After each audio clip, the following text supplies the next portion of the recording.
Welcome back to Black Movie Recaps. Today I'm going to show you an action drama history film that was released in 2022 titled, The Woman King. This is a spoiler content. Watch out and take care.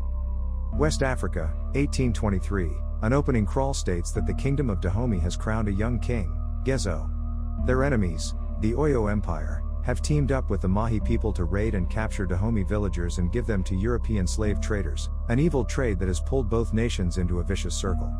The Oyo have an advantage with their guns and horses. But King Gezo has his own fearsome weapon.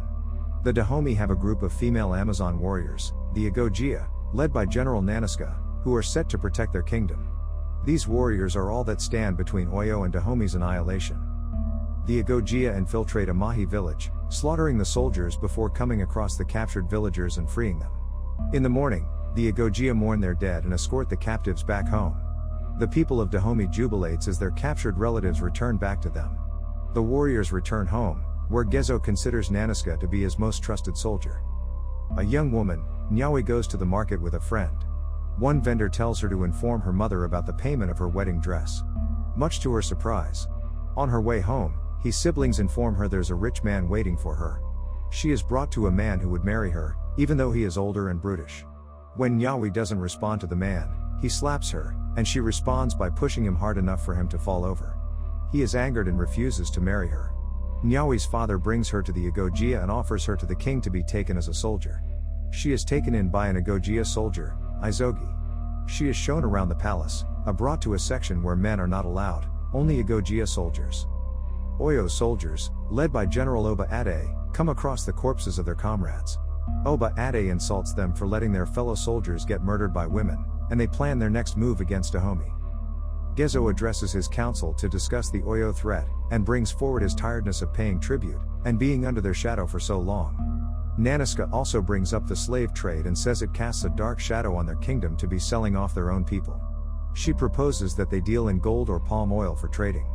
Gezo tells Nanisca to show him how much palm oil they can produce before he makes his decision. Nanisca's right-hand woman Amenza addresses the new Agojia recruits, telling them they will fight and potentially die for their kingdom. Nanisca later lets them know the risks and sacrifices involved in becoming an Agojia. Several women leave, but a large group, including Nyawi, choose to stay. Igazi tries to make Nyawi more comfortable. Izogi then tells her to go bathe, so she does and speaks personally to Nanisca. In the evening, she becomes friends with two other recruits. The women begin their training. Nyawi does not understand why they begin with ropes, feeling she should start with a bladed weapon until Nanisca allows her to try on a wood statue to decapitate it. The sword is too heavy for Nyawi, and Nanisca chops the head off with one swing. At night, Izogi speaks to Nyawi and tells her to train as a smart warrior. She talks about how her mother allowed men to abuse her until she fought back. The women continue training later on by running, learning combat skills, how to use a knife and firing firearm. Nyawi plays a prank where she sets off a small explosive on one of the statues.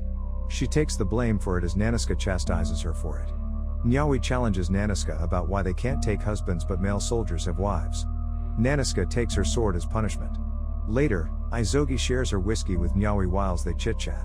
Izogi tells Nyawi about how Nanisca's deeds are considered legendary since she rose up to her ranks after being a captive left for dead, earning her the title as a woman king someday. Amenza visits Nanisca in her hut and she tells her about a dream she had. Using special nuts, she tells Nanisca she sees somebody from her past coming back for her. Outside, Nanisca watches as Nyawi practices her sword-wielding skills on one of the statues with a stick. The Oyo arrive at the kingdom's gates for a confrontation with Gezo. When Oba Ade steps forward, Nanisca becomes horrified, as Oba Ade raped her repeatedly when she was a captive. They order tributes and demand 40 Agojia warriors, but Gezo only allows 20. Oba leaves some of his general to help supervise the selection. Nanisca proceeds with the selection and selects Nyawi. She later tells Amenza that her vision was true. Portuguese settlers arrive in Africa, led by Captain Santo Ferreira and his friend Malik, the latter whose mother was Dahomey. When Malik sees the captured natives, he feels horrified. The men join the scene as the Agojia confront the Oyo. Nanisca says they will not give them tributes and instead delivers Oba Ade the severed heads of his men. As they make their escape, Nanisca stays behind to fight Oba Ade, wherein Nyawi sees an incoming danger and prevents Oyo soldiers from ganging up on Nanisca. After they escape, Naniska chews Nyawi out for it, saying it deviated from their plan and Nyawi could have died. But Amenza privately tells Naniska that it was she who deviated from the plan, as she was more concerned with killing Oba Ade. Naniska shows King Gezo the palm plantation and opens his eyes to the amount of palm oil they can produce and trade. They can have a continuous supply to trade as the field produces thousands of barrels of palm oil. The king agrees this can be a fruitful alternative to trading human beings. Ferreira and Malik meet with Oba Ade and his soldiers, as they are discussing plans for the Oyo to team up with other tribes to invade Dahomey, and capture more villagers to sell off. Malik appears uncomfortable with the news. He later goes by the water to bathe, where he is found, in the nude, by Nyawi who has his clothes. She accuses him of being a slaver, but he denies it and tells her about his Dahomey heritage. His mother was from Dahomey and wants to see the place. He introduces himself, but she retreats back upon hearing Ferreira approaching. Ferreira and Malik arrives in Dahomey, where they are welcomed by the king. They are invited to sit in and enjoy the tournament. The kingdom holds a small tournament where the Agogia trainees go through an obstacle course involving thorn bushes, climbing a wall, fighting enemies, and finally decapitating one of the statues. Nyawi comes out as the victor, and Gezo acknowledges her skill and talent. Later, while tending to Nyawi's wounds, Naniska feels something on the girl's arm and she tells her they were there when picked from an orphanage. She goes back to her room and is followed by Amenza, as Naniska asks her about a child that she had given up long ago, because she is beginning to suspect that Nyawi might be that child. Amenza tells her she gave her to a missionary, and the fact that Naniska is an orphan doesn't make her that child. Ferreira speaks to Gezo about his plans to potentially cease Dahomey's part in the slave trade, and downplays his idea of selling palm oil. Telling Gezo that his riches come from the slaves, and without them, his kingdom would be nothing and unprotected. Gezo retorts that if the Europeans are no longer of use to him, then they are also unprotected. Whilst Ferreira talks to Gezo, Malik uses the opportunity to meet Nyawi at the palm border. She tells him no man is allowed beyond that point. Malik asks Nyawi to come see him outside the walls later that evening. In the evening, the warriors take their blood oath to never marry or bear children, and officially welcome to the Agogia.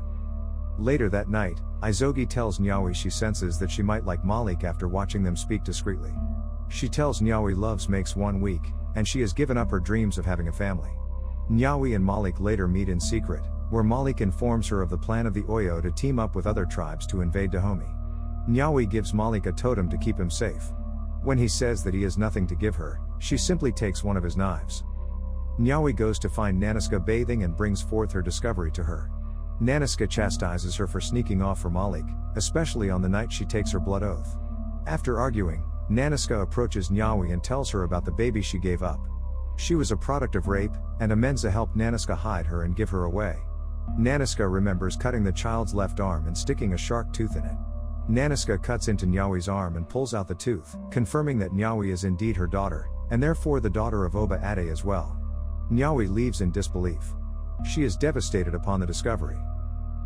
The following morning, Naniska and some of her soldiers keep an eye out on the Oyo camp. They build explosions based Nyawi's earlier tricks.